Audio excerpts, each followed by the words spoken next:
Welcome to Point Blank, brought to you by Fitz Roofing. I'm Brandon Strange of Sports Map Houston. He is Joel Blank of ESPN 97.5, 92.5. Let's talk some Astros baseball, but before we do that, please make sure you hit the like button on this video and subscribe to follow our channel. Joel, welcome in. Astros baseball is just around the corner, and thank goodness.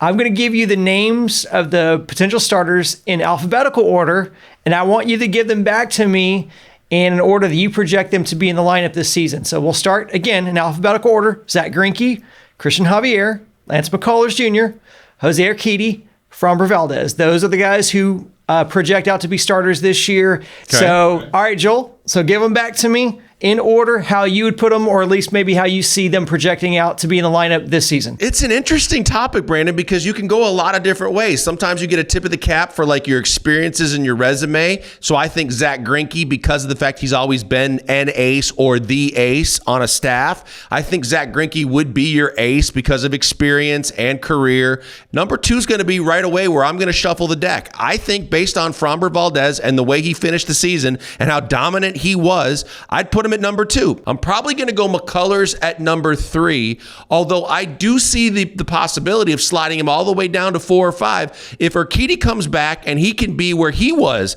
for a good portion of last season when he was at the top of his game, I think that the Astros have a really good problem on their hands, and that you could conceivably have Urquidy at 3, McCullers at 4, and really set the top 4 pitchers in your rotation to be salty, because you've got youth, you've got experience, and you can really kind of run the gamut. And then when you bring in a Christian Javier as your 5th starter, who still can bring gas and has that lively young arm, I think that you really can kind of keep teams off balance, also keep them guessing, but also know that each and every night when you take the field as the Astros, you feel confident your starting pitcher is going to give you 6+ innings, and they're going to do what they need to do to get you late in the game with a chance to have the lead.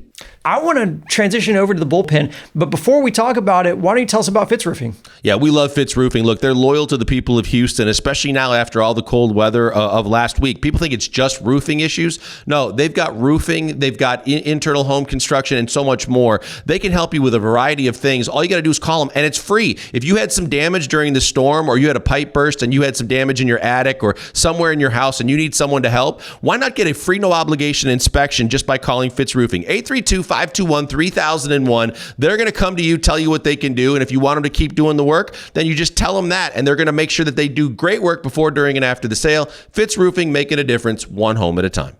Joel, if there was a weak underbelly of the Astros playoff machine last year, that was the bullpen. The starters did fantastic, but the bullpen was just a little bit thin, and so that's why you had to rely on the starters so much and put guys like Javier into the bullpen.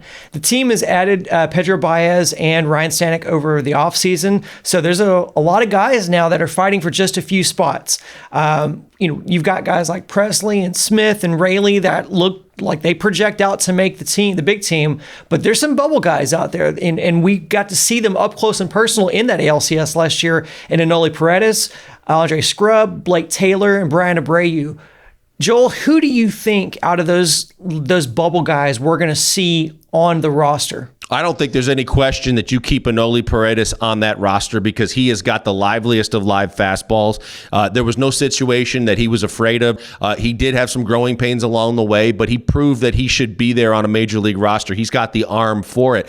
I think Scrub's going to make this team too. He showed enough. I think that Brian Abreu's got a legitimate chance. I think that Paredes will be on this team. I'm not sold on Raley like the team seems to be, but we'll see. But I think there was enough of the young arms that you've got a lot to infuse into this bullpen. The thing that worries me is you're going to have money coming back in the long term in terms of Verlander after this year, Greinke after this year. You're saving a bunch of money there. The fact that you didn't go out and get a closer, a Brad Hand who was out there at a pretty reasonable price that could have been your guy, even if it's short term, but you need to make sure you get down to those late inning games and you can close the door. I think Ryan Presley is the perfect setup guy, and he's dominant. I don't feel the same about Ryan Presley as your closer, and I think he's got to be your setup guy. So with that being said, maybe Paredes is a guy they're going to groom to be a closer because he has that dominant fastball. I don't know. Maybe they have something up their sleeve that in a late signing before the start of the regular season or just into the start where they can get a bargain on a guy that they think there's a guy out there that they might still be able to bring in. But I'm a little bit more concerned about the fact that they don't have a closer than I am about the fact that their bullpen is loaded with youth and some veterans that are going to be able to season the whole thing and make sure that their pitching staff, which was a weakness a year previous based on injuries and otherwise, and a big question mark, now seems to be a pretty solid aspect of their team. So do you anticipate that we'll see a bullpen or a closer by committee type of situation until they identify a full-time solution? I really do, Brandon. And I think that you're going to see, and I know that they've talked about Raley. I don't think he's right for the job. I think that if you maybe even look at a Joe Smith because he's quirky, and because if you bring in a guy or you start a guy that has dominant stuff and then you go to a Joe Smith, you can maybe keep teams off balance. But I think Presley is best in the setup role. And then I think that based on who's hot and who's shown to be effective early in the season, you go by committee. Maybe someone decides to sort it all out for you by just stepping up and realizing they're ready to take the next step. If not, then maybe you look to a veteran, at least for the time being. And rather than a Raley, maybe a Joe Smith, in my mind, gives me more peace of mind in knowing he's consistently gotten guys out in the major leagues, whereas Raley with the Reds was not nearly what Raley was with the Astros. And we knew that Raley with the Astros was all good for a while and then had some rough spots too. One other wild card, Brandon, to keep in mind throughout the whole process is Steve Cishek. They got him on a minor league deal with a chance to make the big club. There's another guy with kind of a quirky delivery, but he's been effective and he has experience on the major league level as a closer, and he's played with multiple teams. If you're looking for, as we talked about, that veteran mix to kind of help out the young arms, he's a guy to keep an eye on that maybe not a lot was expected from a fan perspective, but maybe could be like lightning in a bottle found if he can find his stuff again and help the Astros out.